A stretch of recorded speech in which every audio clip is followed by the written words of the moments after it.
Hello, everyone, and welcome to this impromptu review of Iron Fist Season 2. It is a bit of a misnomer for me to say a halftime show or halftime review because I'm 7 episodes into a 10-episode season, as far as I understand it. So I really only have a couple episodes to go, but I have just been so inspired by my watching of the first 7 episodes and taking a break after a full day of doing nothing but that I just couldn't help myself but to let off a little steam as we lead up to the end of this story, such as it is. Before I get into it, hello, Mr. Shadow. Hello, Corey. Hello, tall person. Thank you for showing up and watching my ranting, as it were. Although I'm not a monkey, so far as I know. Hello, Alice. Hello, Johnny Hellcat. So, Iron Fist Season 2.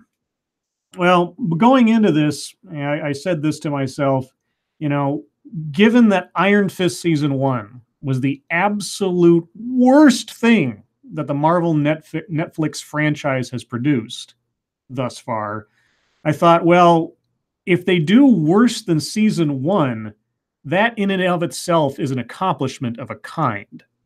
Now, Season 2 is not as bad as Season 1, but I say that only by the thinnest of hairs.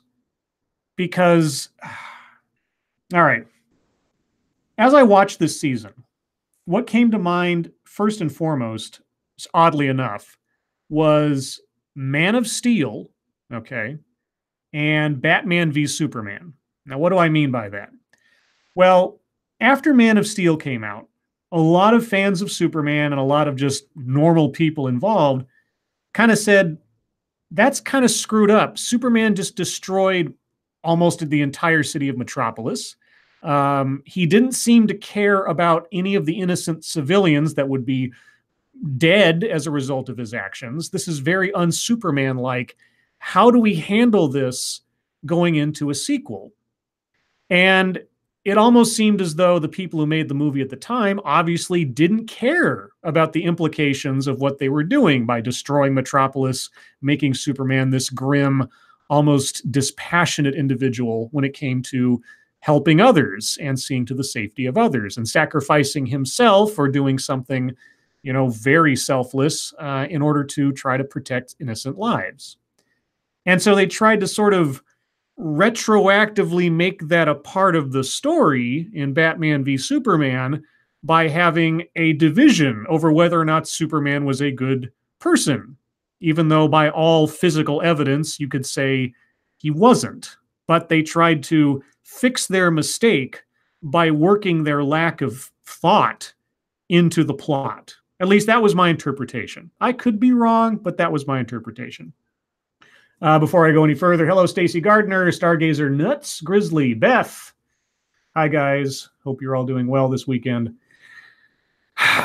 So the reason I bring up the Man of Steel example or comparison is because Season 2, and honestly, I don't know if the writers for Season 2 were the same writers from Season 1, okay? I don't know. All I know is that the pieces of the puzzle that Season 1 left over had to be picked up by Season 2 to somehow make sense. Now, there are, at least narratively, now if you want to know what I thought of Season 1 of Iron Fist, I have a whole separate review video in my reviews playlist for that. I have the full one that's part of a sort of montage of reviews of the Netflix series, and then I have a cut-out, whittled-down review of Iron Fist Season 1. I'll put a link to that in the description after I finish this video. But so one of the narrative pieces of Season 1 that is undeniable, all right, is that Danny Rand, who became the Immortal Iron Fist who is charged with basically 2 things.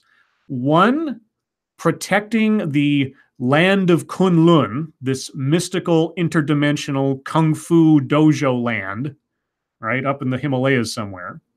And 2, destroying the Hand. And the Hand is this evil organization of ninjas. That's as lengthy a description as I'm going to give it. I understand that it's more complicated than that, but for the sake of brevity, that's what it is. Now, Danny Rand gained the Iron Fist power by defeating someone else in single combat and winning the right to go face this dragon, an actual dragon, who then bestowed upon him part of its essence, part of its power, so that he would become the immortal Iron Fist, the protector of Kunlun, and the, nemesis of the Hand. Danny Rand wins the fight, meets the dragon, gets his power. He's put in his position, sort of guarding the gates of Kunlun. And then for reasons that are never fully explained, reasons that make no sense, given the context of what he had gone through for the 15 years between his plane crashing and him finally sort of leaving Kunlun to guard the gates, he just up and leaves his post. Because he feels like he has to go back to New York and reclaim his family, birthright, or whatever else. And as a result of this, as a result of him not being there to protect the gates of Kunlun, what do you know? And spoiler alert for season 1 and onward, what do you know? The Hand shows up and murders everybody. Everybody in Kunlun's dead. The whole city's destroyed. Everybody's murdered because there wasn't anybody there guarding the gates.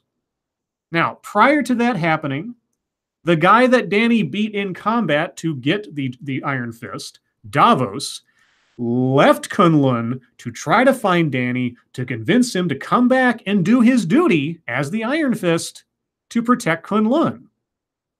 Now, of course, in the interim of this, Kunlun's destroyed, so Danny and Davos are the only two survivors of Kunlun, except that Davos is a native, whereas Danny was an outsider. Davos hates Danny because Danny won the honor of becoming the Iron Fist, even as an outsider, something that he felt Danny didn't deserve because he was an outsider, not born to it, not bred for it like Davos was. But even then, he decides to abandon his post and do something selfish instead of taking care of Kunlun. Of all the characters in season 1, Davos had the most comprehensive and coherent motivation for doing what he was doing, and for his anger, and for his sense of betrayal. Thank you, Circus Zero. Dr. Pepper. I appreciate that. I actually have some Dr. Pepper. I had one earlier. I don't have any right now, but I'll have one later. I got water right now because I'm a little parched, as it were. So anyway, of all the characters in season 1, Davos's story, his motivation for doing what he was doing made the most sense. Okay? Now, at the end of season 1, we see Davos, who has watched Danny basically just, what's the word I'm looking for? Burn through his gift and just waste it on things that don't actually pertain to his solemn duty as the Iron Fist, that he's basically planning on somehow getting revenge on Danny for not doing what he's supposed to do. Okay? And not destroying the Hand, because Danny's girlfriend was a member of the Hand. And the Iron Fist is charged with destroying the Hand. Eliminating it, like killing it. That was their whole purpose, is to rid the world of the Hand, because they were the evil necromantic force, etc. Well, Danny didn't do that, because Colleen Wing's still alive, and he kept hesitating. He didn't kill Bakudo, the leader of the Hand faction, or one of them, when he had the chance. So Danny was failing all over the place. Danny Rand in season 1, in so many ways, was an absolute failure of a character, let alone an Iron Fist. And thank you, Duck Dog. Whiskey on the rocks. You guys are trying to give me diabetes and get me alcoholism. Okay. No, I appreciate it. Thank you so much. Both of those things will be in my system sooner or later. I wanted to at least be, even-headed for this thing. Okay, so basically, Danny Rand is the worst Iron Fist ever. There's so many ways they could have had him still be free to roam New York and not have him be a complete, absolute dunce in leaving Kunlun abandoned. I don't know why they did that, because it just makes him look like an idiot. It always did. Amongst all the other things I had to say about Danny Rand in season 1. The other factor to season 1, though, was the relationship between Danny and the Meachum siblings, Ward and Joy. Ward and Joy were the head of the Rand Industries, the company that Danny's father built with Harold Meachum before Danny's parents died and Danny disappeared. And so when he comes back to New York, he has to take on his, heritage basically by essentially inheriting 50%, 51% of the company. Thank you, Gregory Hurst. Just combine Fist with Cage for Heroes for Hire. You would think they would have done that by now, or at least teased it. They did a little bit in Luke Cage season 2, but the way Luke Cage season 2 ended, that's pretty much in the toilet. And honestly, the friendship that was forged between them, quote unquote, in the Defenders series was so forced, so just awkward. It didn't feel genuine or anything given the circumstances. Danny being tied to a chair and having had his ass kicked and everything. It didn't fly. But the episode when they had Luke Cage and Danny together in Luke Cage season 2 was okay. That interaction was okay. That seemed like they were friends, although the foundation of that still seemed kind of shaky. Either way. Okay, so you had Ward and Joy, and Ward was under the thumb of his immortal zombie father, and Joy was the oblivious, kept in the dark, good person. But by the end of season 1, for some reason, we see Joy conspiring with Davos. It never made any sense. Joy, and I said this in the other review, Joy's temperament, her character was so weird. On the one hand, she was sort of the good sibling. She was the one, she was still a businesswoman, but she wasn't completely heartless, at least most of the time, except for the scene where she arranges to have an organ transplanted out of somebody to get some client to sign an agreement. Aside from that, but throughout the entire season, she's basically just sort of the foil, the moral foil to Ward, to her father, and a little bit to Danny too, because she's being kept in the dark for her protection, but of course you're lying to her, etc. So at the end of season 2, you see her sitting with Davos as they're conspiring together. And I was like, why? What possible motivation could Joy have to conspire with Davos? I mean, the person who has betrayed her the longest in her life were technically her father and Ward. Danny just showed up. What could those two possibly have to talk about? Well, that question still stands in season 2. Okay, so if you hadn't already guessed, spoiler alert across the board. I'm not going to hold back. So if you don't want to have anything about season 2 spoiled, don't listen to this until after you've watched it. Okay? Big warning. I'll give you a second to turn this off because I'm not gonna stop. Okay. So where do we begin in season 2? Well, in season 2, we have some different mechanisms going on here. There are different conflicts. We have the conflict between Joy and Danny, which makes no sense, or at least not to the extent that we see it, and I'll explain why. We have the conflict between Davos and Danny, which makes perfect sense. Okay. We have the conflict between the triads. Okay. We have the Hatchet Triad and the Golden Tiger Triad, and they're having a war in New York, or about to, because apparently the Hand, which was a force in New York prior to all this, which has been effectively destroyed now after the Defenders. Now there's a power vacuum. Now they're fighting for dominance because the Hand isn't there to sort of keep things peaceful, I suppose. And so what's Danny and Colleen's involvement in this? Oh, and by the way, this show should really be called Iron Fist and Colleen Wing. Or probably more appropriately, Colleen Wing and Iron Fist, because Colleen Wing takes center stage in so many ways in this season, not only as activities she's involved with directly and solo, but also in her constant what countermanding, I guess is a good word for it, countermanding of Danny Rand and anything he says or does or wants to do. Danny Rand remains an impulsive, short-sighted individual, whereas Colleen Wing has been made into this somehow wise person on the mountain who can also broker deals between mobs in the city for some reason.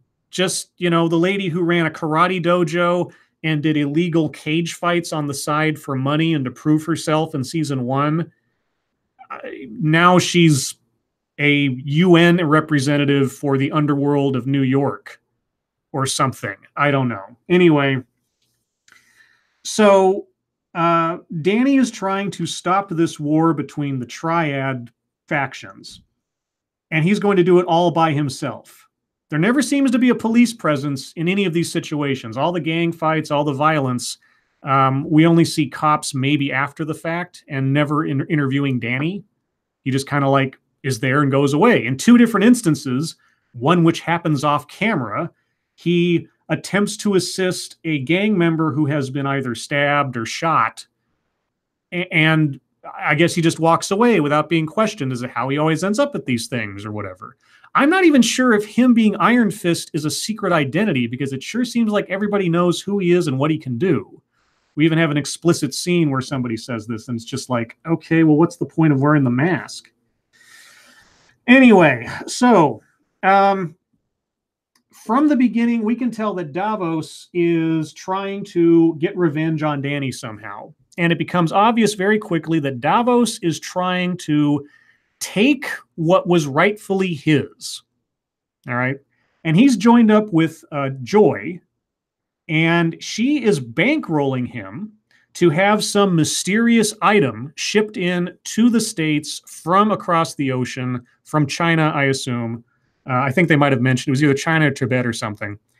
And at the same time, he's also working with her to get a special antique bowl, some mystical item that's part of somebody's collection.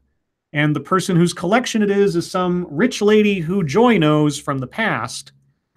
And before they even say anything, I'm like, oh, he's looking to get components to do some kind of ritual to become an Iron Fist or something like it. That was my immediate thought, and I was completely right. Now, the question I immediately thought was, and have been thinking the entire season, why does Joy need Davos? Okay.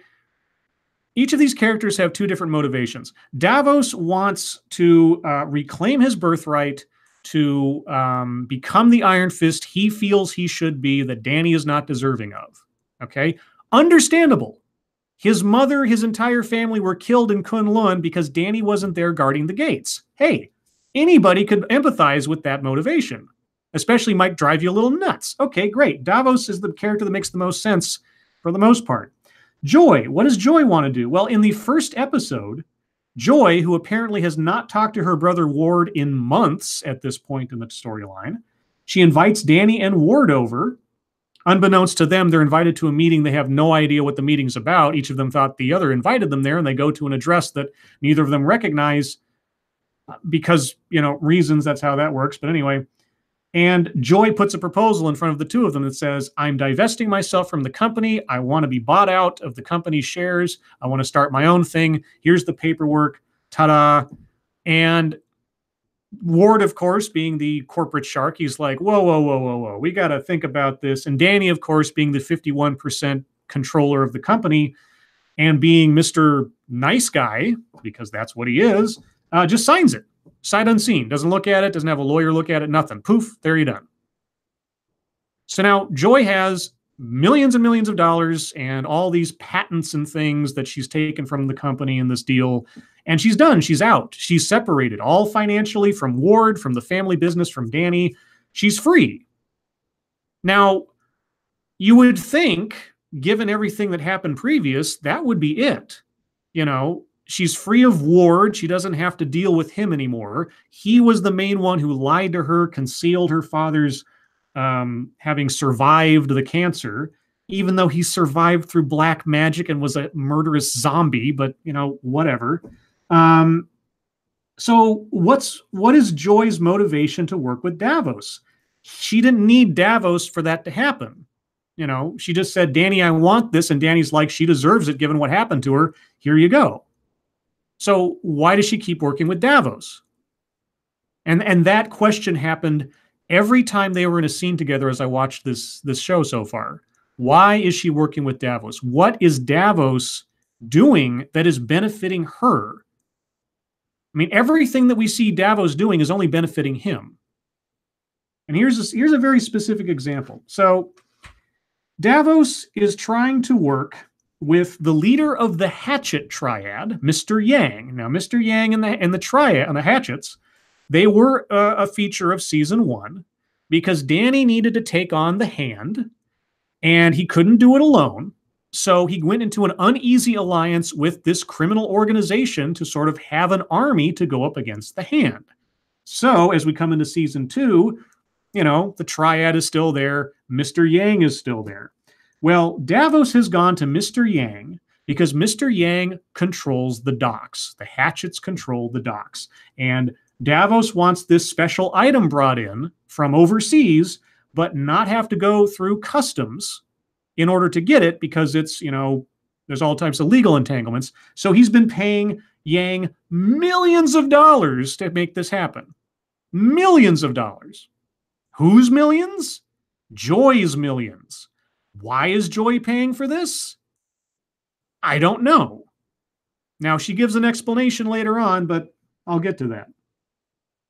So Yang is taking all this money, but at a certain point, Yang realizes that Davos is bad news. Danny Rand has come to warn him about some dangerous stuff going on, and Mr. Yang changes his mind. Not only that, because the Golden Tigers, the other Triad, are at war with the Hatchets, and things are really tense right now, and given all the uncertainty and instability, he can't guarantee Davos that he can deliver this item, so Yang gives the money back. There's this big scene. And Davos is all pissed off because he didn't follow through on his word, etc. Okay? Yang gives back the money because he can't guarantee the item will be brought into the country. That's what he tells Davos. All right? Davos then does a two-finger death touch on Yang to give him a stroke over time as revenge for not following through, and he walks out with the money.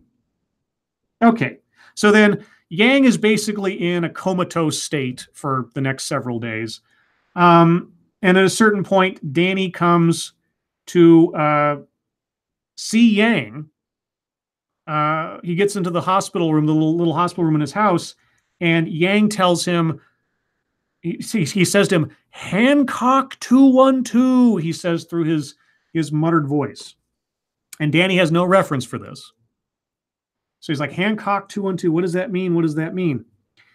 And so conveniently at that moment, or shortly thereafter, Misty Knight shows up. Misty Knight from Luke Cage Season 2. She's on vacation as she considers whether or not to take the captain's position she was offered at the end of Luke Cage Season 2.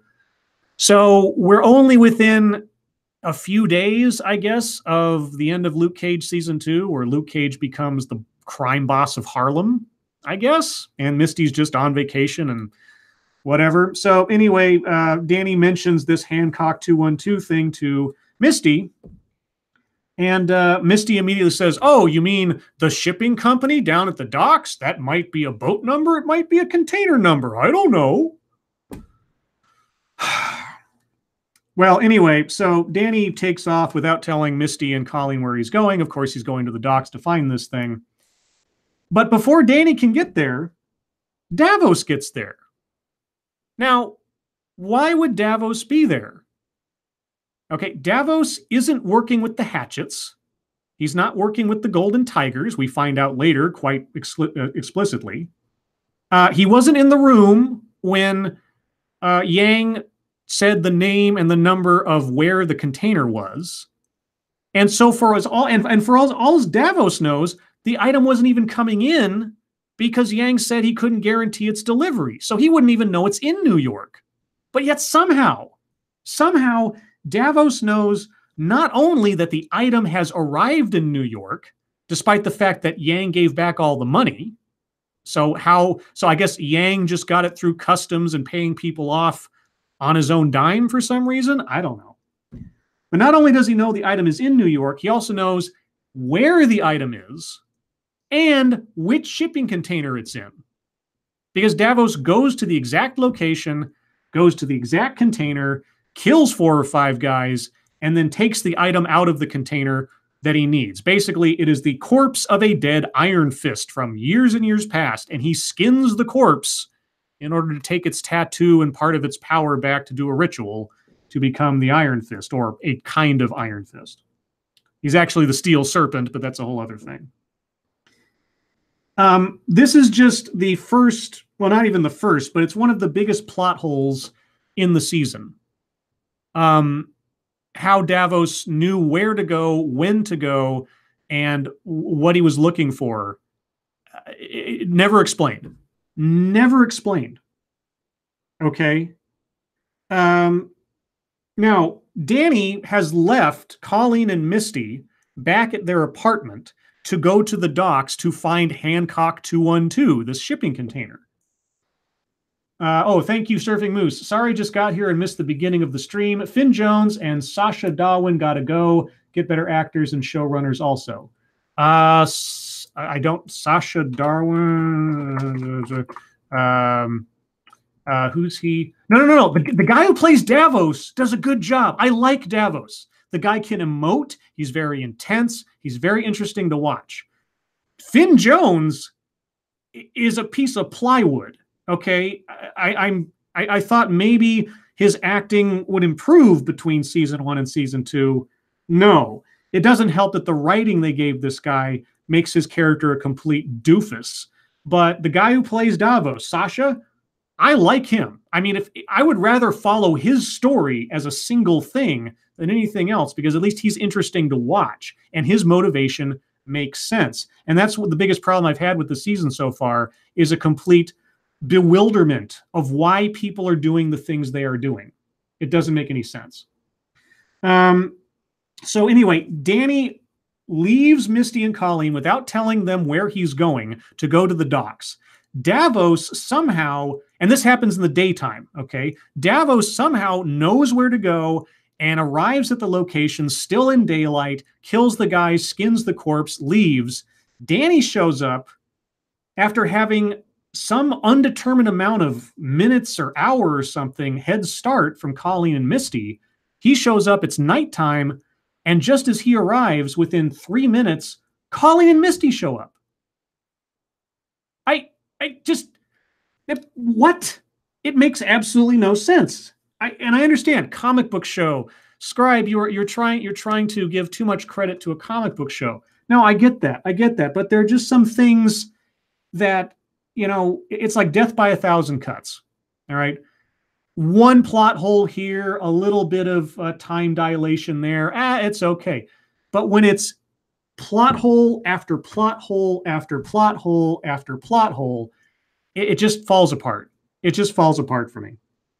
So anyway, even though Danny had a head start to go where they were going, he gets there within only 2 minutes of them showing up somehow. And oh God, what else? Okay, the other thing, a lot of things happen off camera too that are mentioned that seem important that we never see.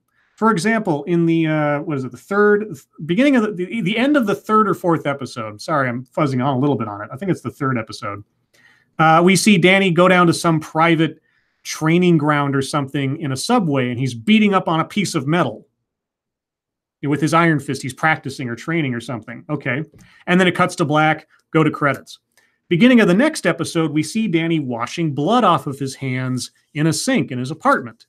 And my first thought is, oh, he's washing the blood off his hands from his training in the underground station that we saw at the end of the last episode. Will make sense.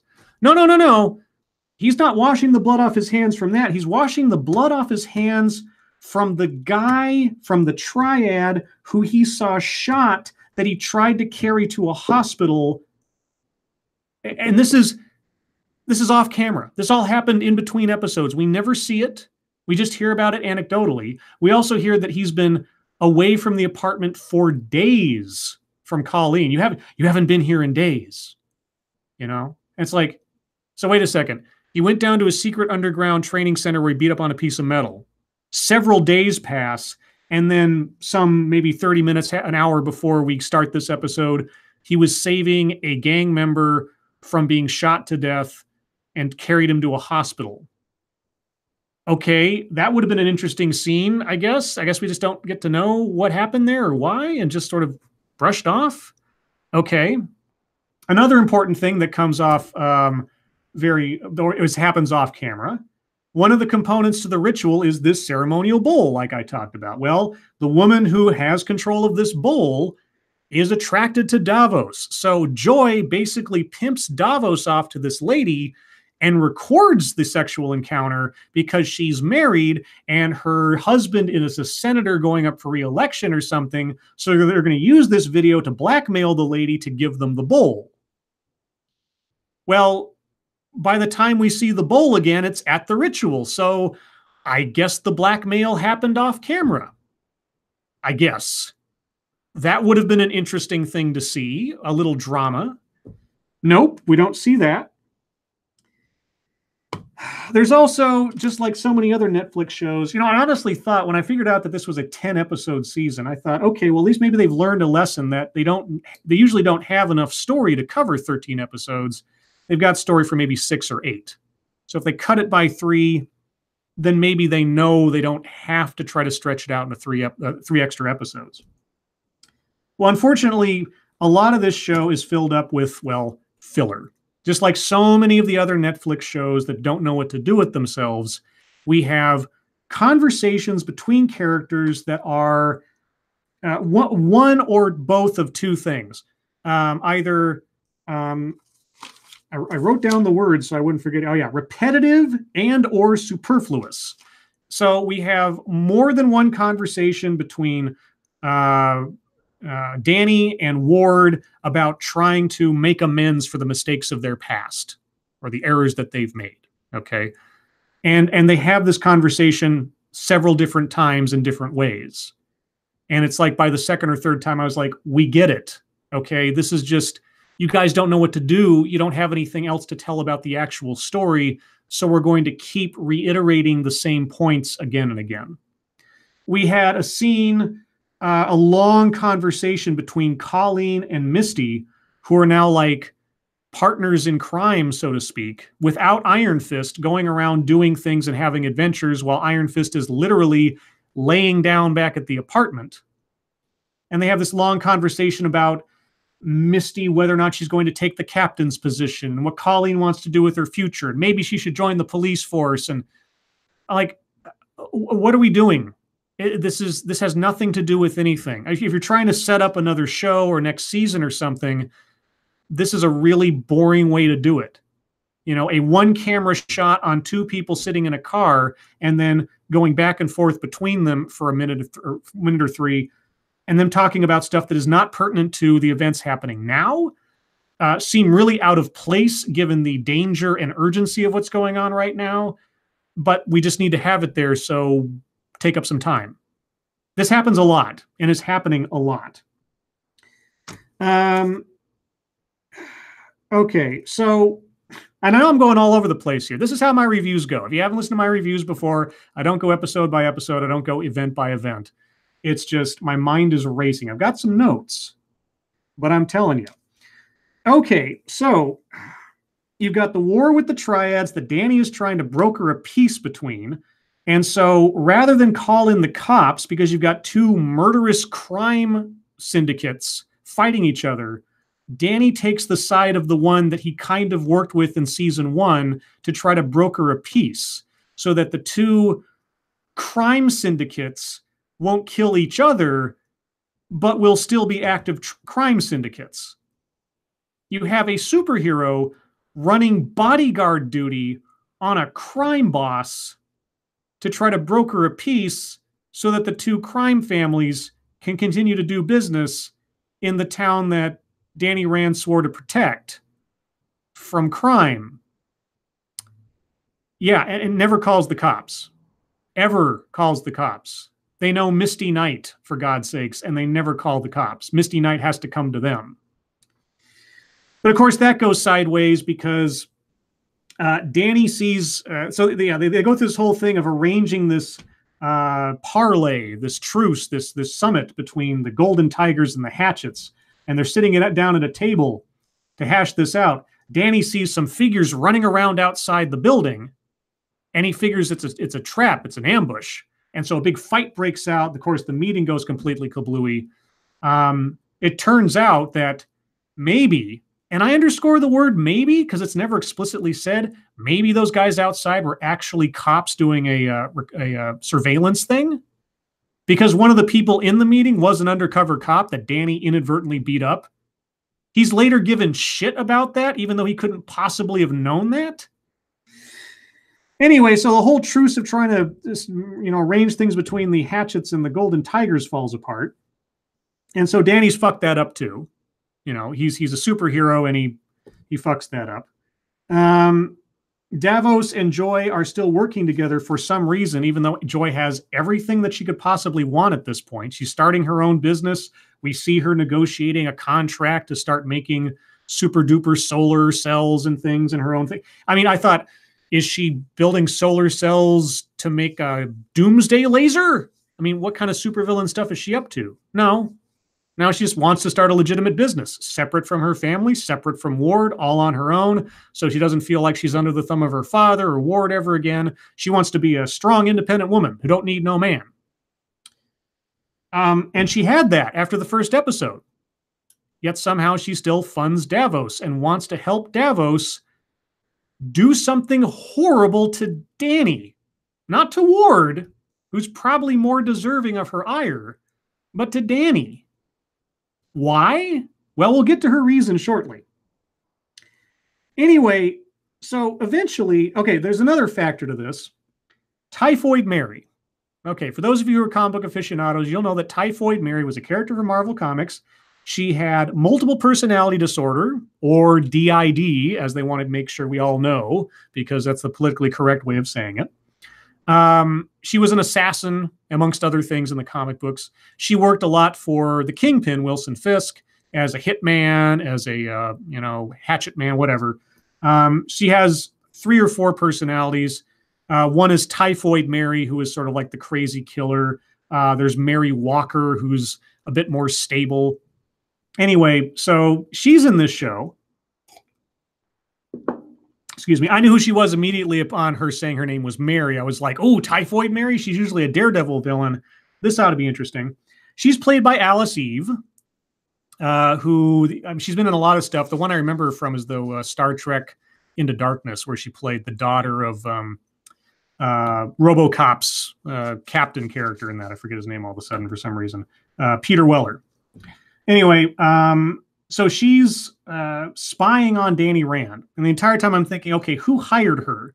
I mean, if Davos is planning on killing Danny, why would Joy or Davos hire her to stalk Danny? What's the point? Because I'm thinking Typhoid Mary, she's an assassin. They would have hired her to kill him. And that's why she's doing surveillance. No, Joy hired Mary as sort of a super duper PI to just follow him and get information on him to where he's going and all that other stuff. They didn't know they were hiring someone with multiple personality disorder. And yeah, one of Mary's personalities decides to give Danny the photographs that the evil personality had been taking to tip Danny off that he's being followed. So then, yeah, that happened. But Danny, of course, is in the dark about all this. He doesn't know that Joy is aligning against him. He doesn't know that Davos wants to kill him. He knows that Davos is mad and upset and jealous over the fact that Danny got the Iron Fist and he didn't. But Danny thinks the best of people because Danny is still, even after season 1, a naive idiot. But he's still a good-hearted naive idiot. So he tries to mend fences with everybody. He tries to play the big peacemaker. And there's a really interesting scene. Okay. I'll give it credit. There was an interesting scene. We know, the audience, that Davos and Joy are aligning to do something awful to Dany. We don't know exactly what it is yet, but we know that it's coming. Dany, not knowing any of this, only knows that Joy and Davos are business partners in some fashion. So he and Ward kind of conspire to have everybody over to his apartment in order to break bread and have a meal and sort of hash everything out. And there's this really interesting scene where you've got two people sitting across the table from Dany Rand, two people who want to destroy him, even though one person's motivations make no sense on that side of the table. And they're having this really awkward conversation, this really awkward dinner. And it's really interesting to watch because we all know how awkward it is, but they don't, or they feel it.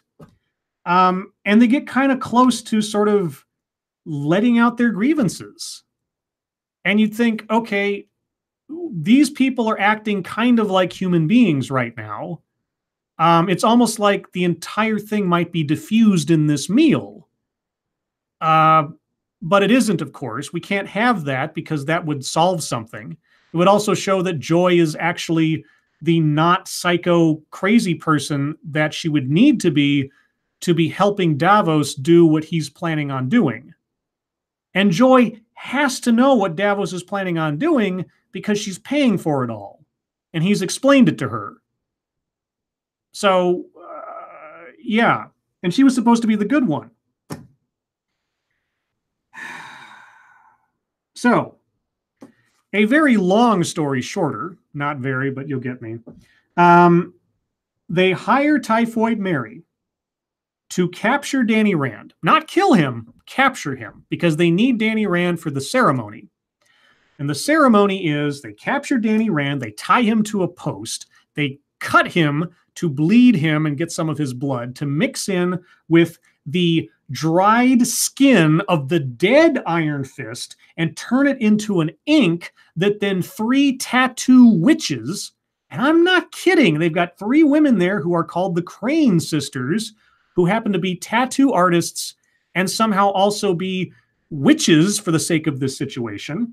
They then tattoo, with this mixture of old dead flesh and Dany's blood, a big snake tattoo on Davos's back, which effectively takes the Iron Fist power from Dany and puts it into Davos. So now Dany is a normal person.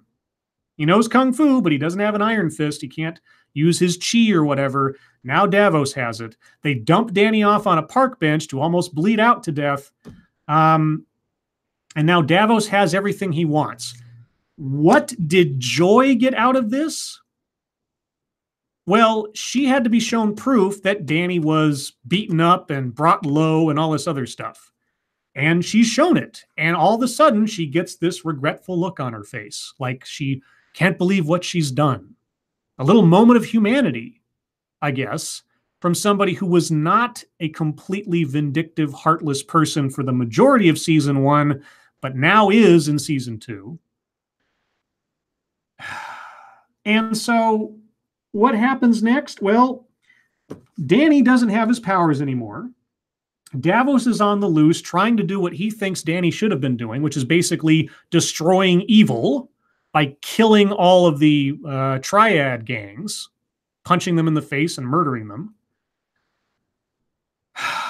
And Dany's laid up at the apartment. He's all injured, cut up and everything.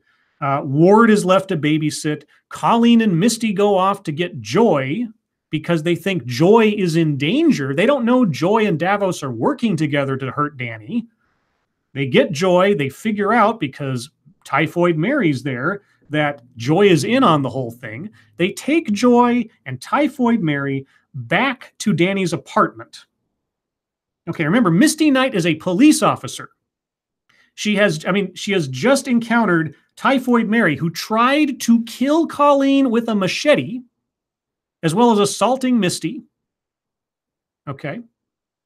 And who they suspect also assaulted and perhaps hurt Dany Rand, at least kidnapped him. Does Misty take her to jail? Does Misty call the cops even though she's on vacation? Does Misty do any actual cop stuff you would think? Nope. She takes them back to Danny's apartment, then sits them down and interrogates them in like a bathroom or something. And even Joy says it in this. There's been no warrant. She hasn't been Mirandized. She hasn't had a chance to call her lawyer. There's no reason for her to do any of this. And Misty's just like, yeah, well, you want to try walking out of here? And she's like, okay. And then starts just spilling her guts. And so Joy spills her guts about what she knew about Davos. Typhoid Mary tells it plain and simple. She did this for a job. It was just for a job, yada, yada, yada. Typhoid Mary's handcuffed, by the way, just handcuffed. So they get information from them that kind of tell them where they might be able to find Davos. And how do they find that? Well, they tell them that, oh, the Crane sisters, they're these 3 tattoo artists down in this shitty little part of town, and they might know where he is. So Misty and Colleen leave the multiple personality disorder psycho assassin lady and the emotionally unstable business lady to be watched by who? Ward. And a Danny Rand that is laid up on a couch, too injured to walk around. Now, what immediately happens? Oh, well, Typhoid Mary gets out of the handcuffs. And, well, then what happens? Oh, well, Typhoid Mary works with Danny Rand to go find Davos. And Danny's not going to tell Misty and Colleen where he's going or why, because that has worked out so well for him so far, previous in the show. And Ward is okay with this. Ward doesn't call the cops. Whatever. Why? Oh, I missed something. So before all that happens, they're discussing what to do about Davos. Davos has the Iron Fist power now. They know this. And Misty's like, you know, if I call the cops, then all the police are going to be looking for this guy. And as soon as they find him, given that he's already killed people, they're going to take him out. And Ward is like, and? Which is exactly what I'm doing. I'm like, and? But of course, if they kill Davos, Danny can't get the Iron Fist power back. And we know that having the Iron Fist power doesn't make you actually immortal, because Danny got stabbed when he had the power. Danny got drugged when he had the power. He's been beaten up when he's had the power. He's mortal. That's why there's so few guns in this season. Everybody's got a knife or a hatchet instead of a gun because, you know, Iron Fist could conceivably stop a bullet with his fist, but the rest of him is pretty much toast. So I'm thinking to myself, wait a second. Danny is encouraging not calling the police and trying to warn people about this murderous guy running around because he wants his Iron Fist power back. And I thought to myself, that doesn't sound like a hero to me. If I was writing this, I would have said something like, you know, it doesn't matter if I get the Iron Fist power back or not. Davos is dangerous and he needs to be stopped. That sounds like someone who's a hero. That sounds like someone who's willing to do a sacrifice for the greater good. But no, they're going to keep the rest of the city and the police in the dark about a mass murderer. Okay, Davos walked into a nightclub and punched and stabbed 7 people to death. He then went off to another warehouse and punched and stabbed another 6 or 7 people to death. This guy is a mass murderer. But no, we can't have him be killed by the cops because Danny won't get his glowing fist back. The way I would have done it was Danny says, Misty, call the cops. The cops get involved. And now, granted, I haven't seen the end of the season yet, so maybe I'll be surprised. I doubt it, but maybe I'll be surprised. But Danny says to Misty, call the cops, get them in on this. The cops corner Davos, or they injure him in some way. And then him and Danny have to fight, right? And Davos ends up dying before Danny can get his power back. I don't know how. Probably not Danny killing him, but probably as a consequence of their fight, or Davos doing something reckless to try to take out Danny. Sort of like what happened in the fight that actually led to Danny becoming the Iron Fist. And then Danny has a vision from the dragon, from Xiao Lao, who said, your self-sacrifice of the Iron Fist power, yeah, and I'm being very general here, but your sacrifice of the Iron Fist power, your tenacity at sticking to your morals has impressed me once again, Danny Rand. I hereby grant you the power of my heart, or something like that. To show that Danny was actually willing to give up his entire identity in order to save lives. Sort of like how you would have hoped Superman would have acted in A Man of Steel. Now, again, I haven't seen the last 3 episodes of this season. Maybe I'll be surprised. I doubt it. Let's see. And the other thing, and I'm going to wrap this up pretty soon because I know I'm babbling like a fucking maniac here, but this entire thing has been so frustrating. It may have been more frustrating than season 1. I don't know. Season 1 was that kind of a complete, total frustration. This one is at least 3 episodes shorter. That's as much credit as I can give it. So a couple other things leading up to the 7th episode, and that's as far as I've gotten. There are many scenes with Ward and Joy finally having it out about what happened in season 1. And again, as a quick recap, Daddy Meachum, Harold Meachum, he basically sold his soul to the Hand for immortality, to basically be an unaging sort of zombie creature who manages all the funds and money for the Hand from the shadows. And Ward is sort of his keeper, his Igor, who is under the thumb of his father because of, childhood trauma stuff and fear of his father's abilities. Because his father's nuts. He murdered people and he beat Ward up and, kind of keep him under control. And they kept this secret from Joy. Joy, who thought her father had died of cancer. And when she finds out that he's actually alive and they've been lying to her the whole time, she's very vindictive. She ends up getting shot at one point in a fight.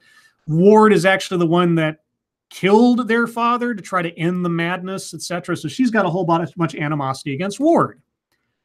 And it would make sense that she'd want to destroy Ward or try to get some kind of vengeance, or at the least be separated from him financially and have her own life, which she does in the first episode. Now, the biggest and most frustrating question in this is, why is Joy doing this to Danny? Well, we find out her rationalization in episode 7. So Ward, the only other character from season 1 that I kind of like because he sort of had an arc in a way. I mean, he was a true victim. He eventually stood up to his dad. He had a couple of really funny scenes. Ward has been going to Narcotics Anonymous to try to fix himself because he had a problem at the end of season 1. Ward is still a jerk, but he's trying to be a better guy. He still is one of the more compelling characters next to Davos in this entire franchise so far. Well, he's going through the steps of trying to rebuild his life outside of drugs. And so he's trying to take these steps carefully to try to fix his relationship with his sister. Of course, he's going about it in kind of a haphazard way because he's still Ward. And the fact that he's flawed like that, the fact that he's stumbling and trying to do the right thing is kind of endearing. Well, he has this long conversation with Joy trying to explain to her that their father was not any kind of saint that he was preventing her from being with. He explained to her that he was a monster, that he broke his arm, that he beat him up, that he was a scary person who did scary things, and that by insulating Joy from Harold Meachum, he was in fact protecting her from probably horrible things. And even after hearing this, even after having explained to her that, you remember that time that I showed up with that broken arm and I said it was a skiing accident? Remember that time where my body was covered in bruises and I said it was a car accident? Yeah, no, that was Dad using me as a punching bag and keeping me under his thumb and scaring the hell out of me that he would do something horrible because he had the Hand as his allies. He just had to make a phone call and somebody would be murdered or beat up. So Ward honestly and probably legitimately thought he was protecting Joy from all that madness. But even after having this heartfelt pouring out of his rationalization, and not a bad one to Joy, about why he did what he did, and he says to her, There were so many times that I wanted to tell you, and several times I bought plane tickets and I drove to your apartment getting ready to tell you that we need to leave here right now and start over somewhere else. We need to get away from Dad and away from all his insanity. But, I was so scared of what Dad could do and his reach with the hand that and then she says something to the effect of, yeah, but you still didn't do it, did you? And here we are.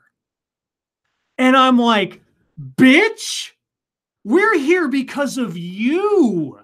You funded an insane psycho kung fu master to get the corpse of a dead Iron Fist to skin, turn into a tattoo, and then maim another person from your childhood. And why did you do this? Why did you do this to Danny, of all people, when you obviously have issues with Ward? Well, her rationalization, and I am not fucking kidding you. He asked her point blank, Ward asked her point blank, why would you do this to Danny? And she says, Danny probably didn't hurt me as much as you did, but I guess it kind of felt like doing it to him. I couldn't, for some reason, I couldn't hurt you. So I figured I'd hurt him, and it felt like I was hurting you. And I'm like, what? What? I mean, in the first half of season 1, Ward is trying to kill Danny. He thought Danny was an imposter trying to reclaim the Rand Corporation, or Rand Industries. And so he was under orders from his father, slightly unwillingly, to kill this guy. And Joy thinks that by hurting Danny as a proxy is going to be hurting Ward, or she's using Danny as the whipping boy to take out her frustrations of Ward on Danny. That's why she teamed up with Davos. That's what Davos was delivering to her. Revenge on her brother by transposition? What? Makes abso-fucking-lutely no sense. Absolutely no sense. Alice Morgan says, Scribe doesn't have siblings. He doesn't understand. I have a sister. I have a younger sister. I understand sibling rivalries and sibling conflicts and things like that. Okay? I'm not talking about that. I'm talking about how nothing that Davos was doing benefited Joy in any way. Okay? She could have had all the vengeance against Ward that she wanted through the same battlefield that they'd been on their entire lives, through business. Okay? Teaming up with some insane kung fu guy to do a magical ritual that requires a blood sacrifice is 3 steps and a mile beyond anything that was established in season 1. Okay? Makes no sense to the character as established, makes no sense going on in season 2. At no point is it ever explained to us what advantage Joy has in teaming up with Davos. Because everything that Joy could possibly want in the world in which she existed as established in season 1, she got in the first episode. So, there you go. Oh, and by the way, everybody in this world knows Kung Fu and doesn't carry a gun, except for Misty Knight. Just so you know. Even 3 tattoo artists down in a bad warehouse studio know expert Kung Fu and can take on Colleen Wing and Misty Knight. And all they've got is knives. And all that the gangsters have are knives or hatchets. Iron Fist isn't bulletproof. Davos isn't bulletproof. This could all be ended very quickly. But no. And I understand it's a comic book, Scribe. It's a comic book. Just let it go. There's got to be some consistency. There has to be some kind of logical consistency, at least in the character motivations. And it never comes to the fore. I've still got 3 episodes left. Maybe it'll redeem itself. Maybe I'll do a brief addendum to this by the time I get through the last 3 episodes. But with trends being as they are, if past is prologue going into the last 3 episodes, I'm not hoping for much. Now, is it better than season 1? kind of. The fight choreography is a lot better. Given that it's supposed to be sort of a kung fu adventure show, that is important. The first couple of fights in the show are pretty good. The Iron Fist actually makes an appearance more than 3 times, which was really frustrating in season 1, that they had to keep coming up with reasons why he couldn't use his powers over and over and over again. Yeah, the other thing I mentioned before, Danny Rand is still portrayed in this show as an impulsive, short-sighted, and selfish individual. You know, he doesn't throw as many tantrums. Actually, I don't think he's thrown a single tantrum in this season, because in season 1 he was going off the handle left, right, and center. You know, for a guy that spent 15 years learning discipline at a mystical kung fu dojo, he lost his temper all over the place. But he still doesn't come across as a master of patience or centering himself or even kung fu. He gets his ass kicked so many times again in this show. You know, at very few points do I look at the Danny Rand we see and see someone who could be considered the greatest fighter in the world. Now, who does win all of their fights? Who almost never gets their ass kicked by anybody? Colleen Wing. Like I said, this show should probably be called Colleen Wing and Iron Fist, because we spend as much, if not a little bit more time watching the adventures of Colleen Wing and her beating everybody up than we do Iron Fist actually being a superhero. So anyway, that's about that. I'm going to check the chat real quick before I wrap this up. Let's see. Joys of Sorrow says, bong bubbling. I wish Scribe went into details like this about Star Wars Rebels. I would have to rewatch all those. I mean, there's a lot to go through there, but anyway, that's another conversation. Let's see. Thrashy says, it's more entertaining than the series, so babble on. Okay, well, I'm glad I was able to do something nice today. Let's see. Ant Fletch 28. Iron Fist new season was horrendous. I was very disappointed. I'm very disappointed too. Again, I'm trying to be in relative terms. If I take just season 1 and season 2 as their own things and say, how do they compare? The Danny Rand we see here doesn't act as much as like a dumb child. Okay, I'll give it that. The fight scenes are, as far as choreography, better. Very few of them feel like they have any weight because there aren't really any heavy stakes going on. Like Misty and Colleen show up to talk to the tattoo ladies, and then the tattoo ladies start pulling out kung fu on them. But the entire time I'm going like, well, they're not going to kill Colleen and Misty, so there's nothing at stake here. And also, why would 3 tattoo ladies decide to assault a police officer if they're trying to avoid any complications legally and almost like maybe save their business and their freedom? I don't know. It's never explained, but there you go. Midnight Exile says, don't let it go. Inconsistency and cheap storytelling is maddening. You know why they scaled back on the guns. No, I know why, because, you know, Iron Fist is not invincible. He's not Luke Cage. They can't spend scene after scene after scene reminding us that Luke Cage is bulletproof. So Thrashy says, better question, is it worth the time? If you don't care about Iron Fist, no, it's not. You could not watch Iron Fist Season 1 and Iron Fist Season 2. Well, you could certainly not watch Iron Fist Season 1, and you wouldn't be missing anything that you'd need to know to watch The Defenders, or really anything you'd need to know to watch that one episode of Luke Cage Season 2 where Iron Fist shows up. In the grand pantheon of the Netflix Marvel series, Iron Fist is probably so far, and again, there are 3 episodes left of season 2, but anyway, the most inconsequential.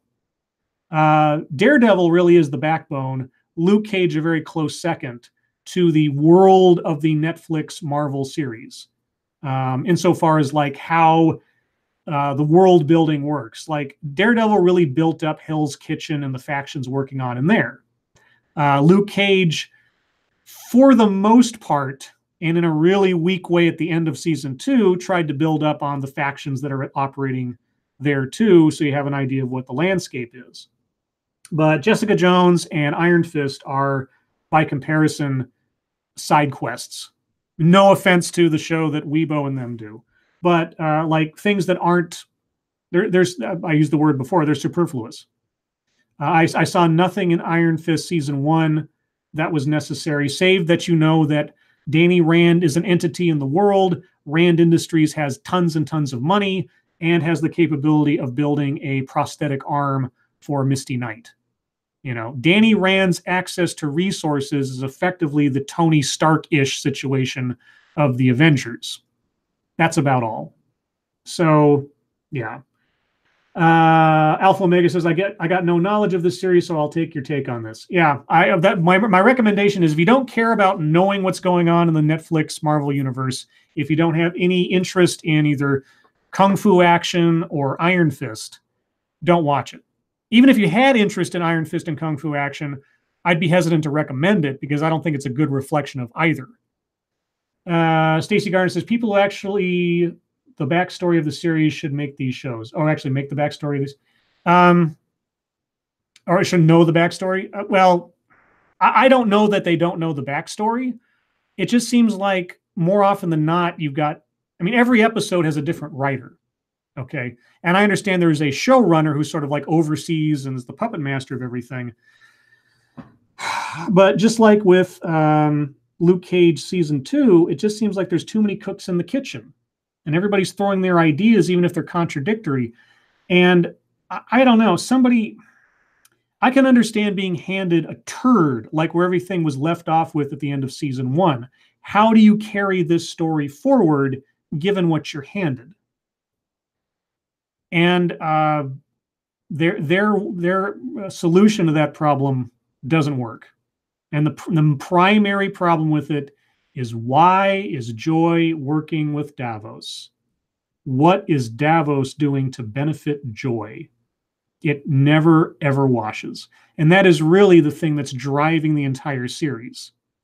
Trying to make peace between the mobsters seems a lot like what Luke Cage was doing in Luke Cage season 2. And that whole subplot also seems completely pointless. It seems like it was put in there just to fill up a couple episodes worth of storyline. If they just focused on Davos, I mean, if it would be something like Joy wants revenge on Ward, right? Okay. Davos wants the Iron Fist thing back from Danny. If there was something that Davos had or had access to that would get Joy what she wanted from Ward, and Joy was willing to fund Davos in order to get his thing done. You know, if Davos was some keystone to taking back Rand Industries or destroying Ward's ability to have a career or something, if Davos offered her a deal with the devil and said, I can do these things to bring your brother down, and you will have your satisfaction if you help me do this thing, I might be able to see that. But Ward was never the target. It was always Danny, and that just never washed. So, okay. Stacy says, I meant to know the backstory. I don't know how big of the fans, I don't know how necessary it is to know all the background of the characters in the comic books to do these shows. I mean, it is reflective in things like Daredevil season 1 that you had someone who really respected the source material doing it. It does help. Obviously, the first Iron Man movie is such a great rendition of Iron Man's origin story. I actually own the first issue of, the first appearance of Iron Man. It's not the first issue. It's Tales of Suspense 39. I own an actual real copy of that with the original Iron Man origin. And save for the setting and the time period and everything, they got it all down perfect. And so it does help if somebody knows it. But in this case, trying to fit Danny Rand into the Netflix universe and all the other things that were established in Daredevil and have it all be interconnected, I understand they had some shoes to fill and some boundaries they had to work within. But man. Anyway. And Duck Dog says, I just want to see Black Cat on Heroes for Hire. Well, Black Cat is still a Sony property. You're not going to see her around anytime in the near future on a movie, unless Sony makes it. Heroes for Hire, I'd love to see that show if they made the characters that populate it compelling enough. But Danny Rand, Luke Cage, Misty Knight, whoever else they bring in, I don't know, man. I don't know. Unless Misty goes independent, she's going to become a captain in the police force or something. But even then, I wouldn't trust that it would come out as a quality show anyway, because if The Defenders as a team-up show is an offering of what we could expect from Netflix in that situation, I don't know. I don't know if that'd work. Anyway, guys, I'm going to end it there because I'm running out of my voice talking this long. And I think I've said everything I have to say. I'm going to watch the last 3 episodes either between today and tomorrow or the next couple of days. If I have anything further to say, I'll probably say it on Lords of the Night tomorrow night or the next night, depending on when I finish it. Maybe I'll do a quick addendum or additional piece on this as a live stream later in the week. But either way, that's all for now. Thank you guys for watching and listening. Hope you guys have a good rest of the weekend. And otherwise, I will talk at you later. Take care.